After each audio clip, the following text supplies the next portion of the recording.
první, druhé a třetí místo. Tak uvidíme, co nám představení jsou. Dráha číslo 1, Jakub Morel, druhá základní škola. Ale my vás poprosíme o klid, poprosíme vás o klid, ať se můžeme soustředit na ten start, jo, prosím. Za dráze číslo 2, Patrik Lukáč, třetí základní škola. A na poslední obsazené dráze číslo 3, Jiří Klimeš, pátá základní škola.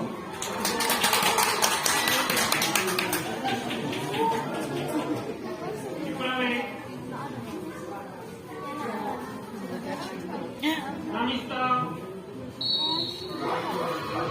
A tato rozkladka je odstartována.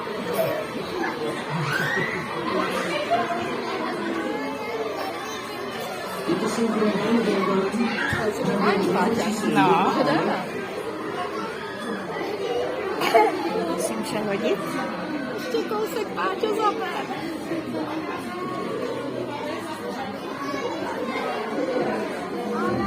Ale přeci jen malý kousek vítězí na dráze číslo 2, Patrik Lukáč, třetí základní škola, ale hned těsně za ním Jan Morel z druhé základní školy.